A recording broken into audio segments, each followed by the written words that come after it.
আর আল্লাহর রাসূল বলেছে তাকদীরকে যদি কোনো কিছু পরাজিত করতে পারতো তাহলে মানুষের বদনজর পরাজিত করতে পারতো। বদনজর অনেক ভয়াবহ জিনিস, বদনজর অনেক ভয়াবহ জিনিস। জীবিত মানুষকে কবরে ফেলে দিতে পারে বদনজর, আল্লাহর রাসূল বলেছেন। আমরা বাসায় অনেক সময় আলোচনা করি, আব্বুকে এইভাবে বলতে নিষেধ করি, কেননা এমনিতেই আমাদের উপর মানুষের বদনজর এবং হিংসার অভাব নাই। তারপরেও যখন আব্বু এভাবে বলে তখন কতজনের অন্তরে যে কত কি হয়, কতজনের অন্তর থেকে যে বদনজর এবং হিংসা বের হয় তা আল্লাহ সুবহানাহু ওয়া তাআলা জানে। আর আল্লাহর রাসূল বলেছে তাকদীরকে যদি কোনো কিছু পরাজিত করতে পারতো তাহলে মানুষের বদনজর পরাজিত করতে পারতো। বদনজর অনেক ভয়াবহ জিনিস, বদনজর অনেক ভয়াবহ জিনিস। জীবিত মানুষকে কবরে ফেলে দিতে পারে বদনজর, আল্লাহর রাসূল বলেছেন। জীবিত মানুষকে মৃত বানিয়ে দিতে পারে বদনজর, আল্লাহর রাসূল বলেছেন। বদনজর অনেক ভয়াবহ জিনিস। আপনি যখনই সফল হবেন তখনই মানুষের হিংসা, মানুষের বদনজরের শিকার হবেন। ইমাম বুখারী বলছে যখন তুমি আলেম হয়ে যাবে তখন তুমি অন্য আলেমের হিংসার শিকার হবে। ইমাম বুখারীর কথা, যখন তুমি আলেম হয়ে যাবে তখন অন্য আলেমের হিংসার শিকার হবে। হিংসা এবং বদনজর ভয়াবহ জিনিস, এটা থেকে বাঁচার চেষ্টা করতে হবে।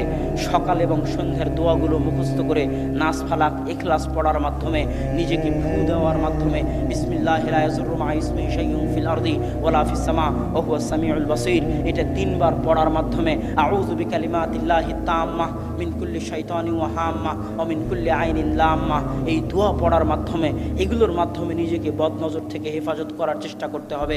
ছোট ছোট বাচ্চাকে ফু দিতে হবে এই দোয়াগুলো পড়ে, যেন তারা মানুষের বদনজর থেকে হেফাজতে থাকে।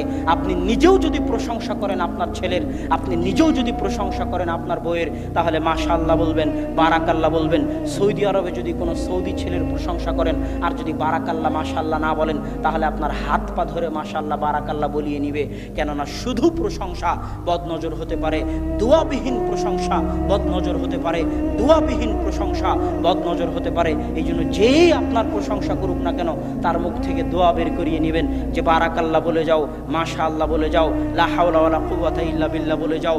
যেই প্রশংসা করবে তার মুখ থেকে দোয়া বের করে নিতে হবে। আর আপনি নিজেও যখন প্রশংসা করবেন তখনও দোয়া করতে হবে, কেননা দোয়া ছাড়া প্রশংসা বদনজর। আল্লাহ যে কোনো সফলতা ধ্বংস হয়ে যেতে পারে বদনজর দিয়ে। আল্লাহ সুবহানাহু ওয়া তাআলা আমাদেরকে মানুষের বদনজর এবং হিংসা থেকে হেফাজতে রাখার তৌফিক দান করুক, আল্লাহুম্মা আমিন। তারপরের কথা হচ্ছে সফলতা ধরে রাখতে চাইলে সবর করতে হবে। সবর মানে লেগে থাকা। আল্লাহ রাসূল বলছে আদওয়ামুহা ওয়া ইন কাল্লা, কোনো ছোট আমল, অল্প আমলও গুরুত্বপূর্ণ যদি সেটা মানুষ নিয়মিত করতে থাকে। পৃথিবীর খুব কম মানুষ সবর করতে পারে। আজকে আমার বক্তব্য শুনে হয়তো ভাবলেন ঠিক আছে সকাল সন্ধ্যার দোয়া পড়বো, বক্তব্য শুনে হয়তো ভাবলেন যে দোয়াগুলো বললাম এই দোয়াগুলো মুখস্থ করবেন। 2 দিন পড়লেন, 3 দিন পড়লেন, 4 দিনের দিন আর ধরে রাখতে পারবেন না। এর নাম মানুষ। আপনি শুনলেন কোরআন তেলাওয়াত করতে হবে, 2 দিন 3 দিন পড়লেন, 4 দিনের দিন ধরে রাখতে পারবেন না। আপনি শুনলেন ঘুমানোর আগে মোবাইল চালানো যাবে না, ঘুম থেকে উঠে মোবাইল চালানো যাবে না, 2-3 দিন আমল করার পর 4 দিন আর ধরে রাখতে পারবেন না। এর নাম মানুষ। এই জন্য সফল হওয়ার সবচেয়ে বড় মাধ্যম হচ্ছে সবর, লেগে থাকা, ধৈর্য ধারণের সাথে লেগে থাকা।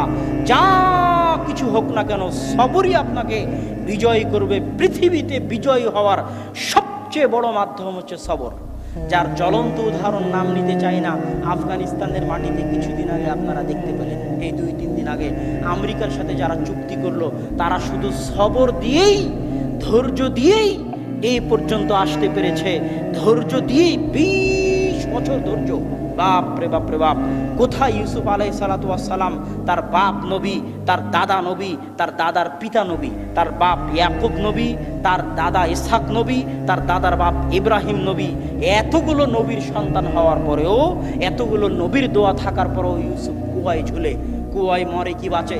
ওখান থেকে কৃতদাস, নবীর ছেলে কৃতদাস, বাপ নবী, দাদা নবী, দাদার বাপ নবী, সে কৃতদাস। কৃতদাস হয়ে মানুষের বাড়িতে কাজ করে, অথচ তার বাপ নবী, তার দাদা নবী, তার দাদার বাপ নবী, ইব্রাহিম নবী, ইসহাক নবী, ইয়াকুব নবী, তাদের ছেলে ইউসুফ মানুষের বাড়িতে কৃতদাস হয়ে কাজ করে।